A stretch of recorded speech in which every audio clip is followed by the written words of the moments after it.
those who don't know you, Dr. Diane Fong and I actually went to school together.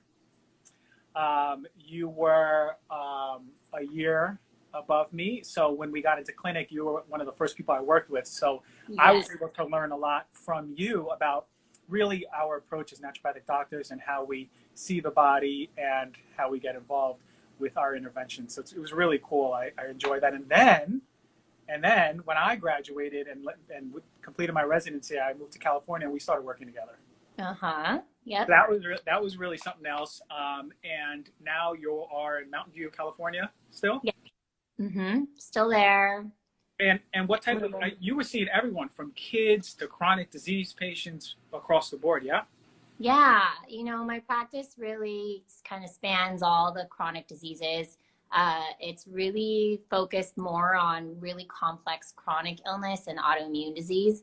I think I just started doing a good job with those patients and they started telling people. So I've been seeing a lot of those types of chronic fatigue, fibromyalgia, autoimmune, Hashimoto's, those Yeah, kinds of cases. the But really I do heavy. see kids too. I remember. Well, when we were working together, we saw a lot of the same patients. I saw a lot of cancer patients, but you really were seeing the kids. I wasn't seeing any kids at the time. So any children running around, I already knew from the get-go they were coming to see you. Uh, Yeah. I have this vivid memory of this stray child walking into my office thinking it's the bathroom, and I was like, "Oh my God, there's a kid in here with a coloring You're like, I'm not your doctor. Go with a down the crayon. hall. You're the wrong doctor. Go down there." But so yeah, Dr. Fong, I wanted to bring you on because there's so much knowledge that you can impart on this audience, right? The viewers and the listeners. Um, from everything from really just our immune system to, I know that you created a detox program that's been really helping people. I want you to talk a little bit about how you view disease. And you had that analogy where it was a cup at one time and then it was something else. But Yeah, I I think it's switched it to a funnel. to a funnel. And I Yeah. think it's a really powerful analogy to start this conversation off with. Can you tell us about this funnel that we have or this cup that we have Yeah. and what it means? Yeah. So I like to say that everyone has what I like to call a detox funnel. And that's really a metaphor analogy for your liver, your gallbladder, and what your liver and gallbladder do are going to detox all of these toxins, metabolize through all these toxins, right? And so, environmental toxins like, your BPA, your mercury, et cetera, food toxins, GMO foods, et cetera, mold toxicity, et cetera. And this funnel needs to handle that. Over time, we are going to fill this funnel almost no matter what, right? Because in our world today, it's just so toxic. And then also genetically, we're either born with a really nice big funnel or a small funnel, which in my case, how I became a naturopathic doctor is because I have a super small funnel. This funnel empties out into your colon, your kidneys. And so these toxins become stool and then urine, right? So if we're not going to the bathroom every day, that's another way this funnel is going to get really stopped up. If there's something going on with your kidneys, like you're accumulating calcium deposits in your kidneys, you're going to create kidney stones, then that's going to get stopped up. And essentially this funnel gets really stuck. And once it gets stuck, anything that we eat or breathe or, ingest into our systems is going to try to go through this funnel, but it can't get through, right? So if it can't get through, then instead of going in, it's going to pop back out and it's going to circulate through the whole system and create symptoms because these toxins are going to find a place to go, whether it be different organ systems or whatnot. Now, the first place that usually goes is your skin. Because that's one of our detox organs too, right? So usually if someone has like eczema, which is what I had when I first became a naturopath, and why I became a naturopathic doctor, I had eczema like all over my body. And that's because my funnel was super full. And my body was basically saying, hey, alarm system, like there's something wrong. And, in conventional medicine, I would just put steroid creams on.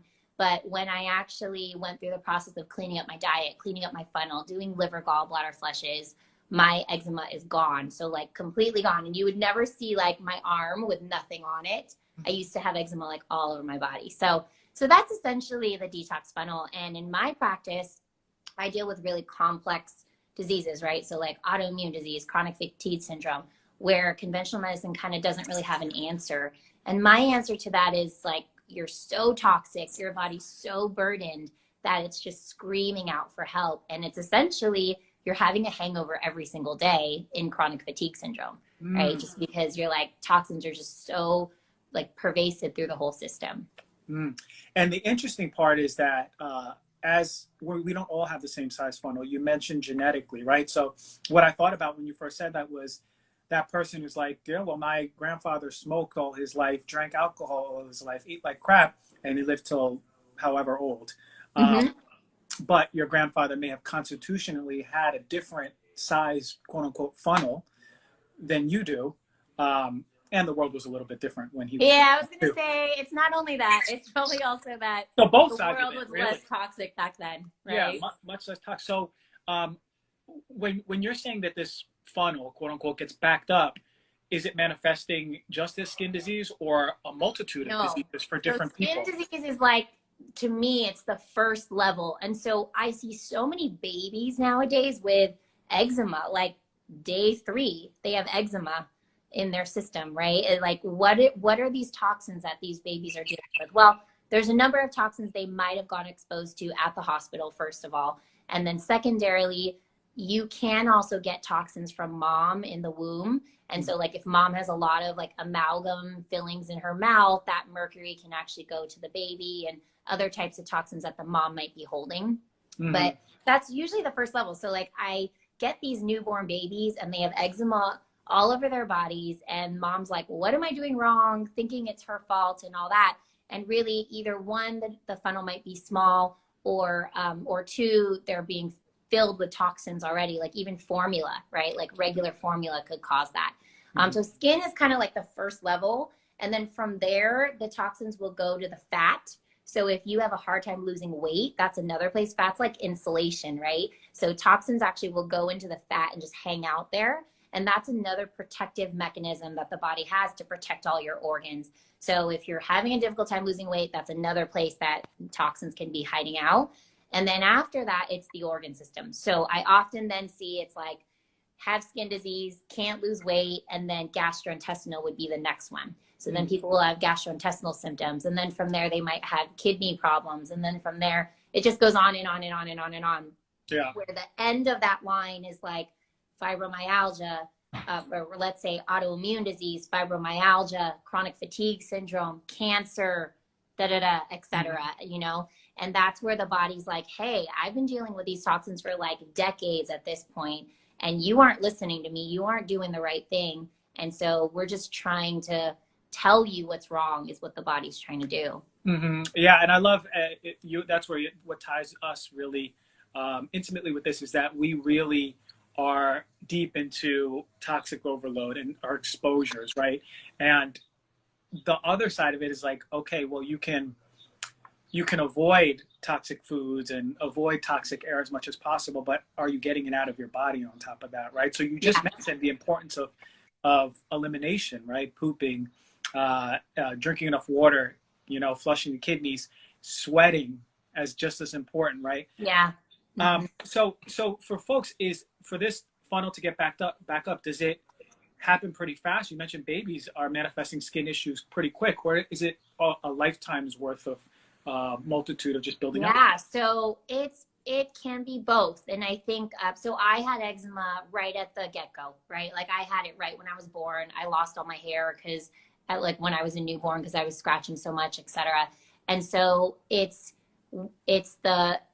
could be the accumulation. So let's say you've lived to be like 30 and you have no problems whatsoever. Okay. And then all of a sudden at age 32, all of a sudden you're starting to get psoriasis and eczema and all these problems.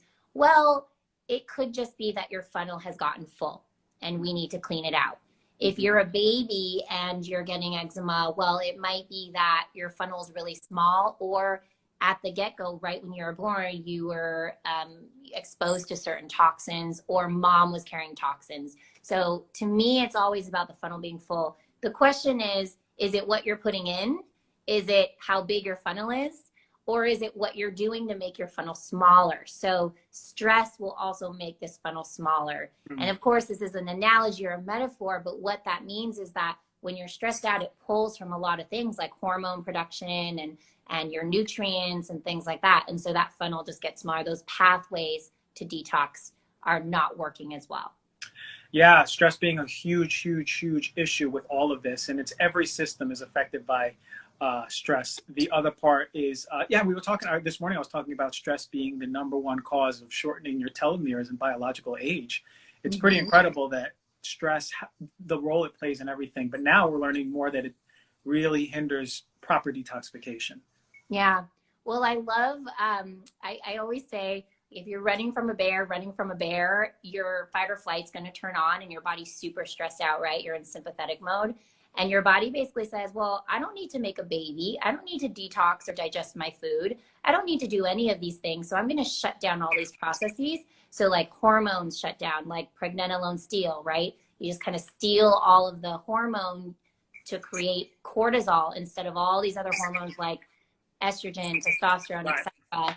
And so it shuts down everything because your body wants to survive. That's what it wants to do. So if you're in survival mode all the time, your body basically has shut down all the kind of necessary but not very important processes like hormone production and digestion, etc.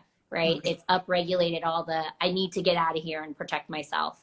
Okay. Okay. All right. So I think we're getting the picture now. We have this detox funnel, and we're exposed to all of this crap that's affecting us. Okay.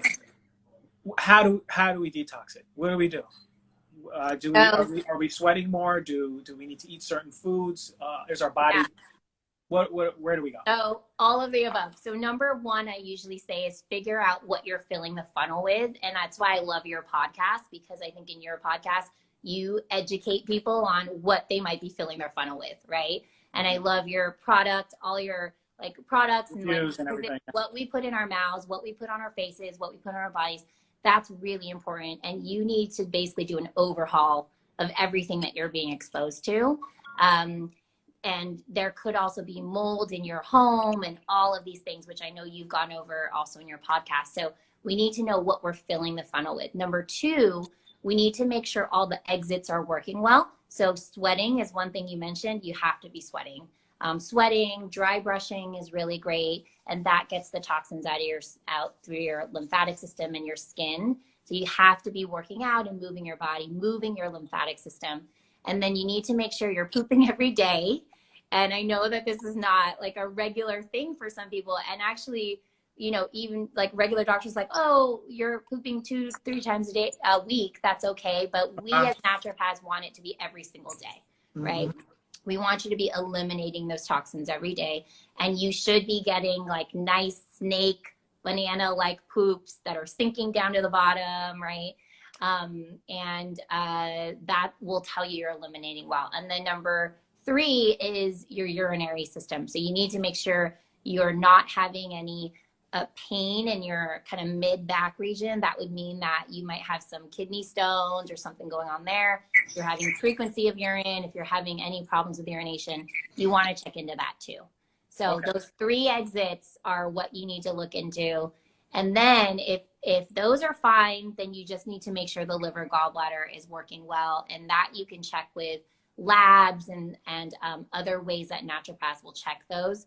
But just in general, if you have symptoms, you're congested. So you want to just make sure to take those things out and make sure the exits are working well. I think those are the things people should focus on. Yeah, pretty fascinating when you mentioned the skin being sort of like the first alarm system for people. As we learn in school, like when you have the blockages of elimination in the stool, right? Especially in the stool, in urination, the body's intelligence takes over and goes, all right, well, let's get it out through the skin, all that crap. And it manifests as those inflammatory reactions, like psoriasis, which is interesting because on the other side, when you present like that to a dermatologist, they'll just silence those inflammatory reactions with creams rather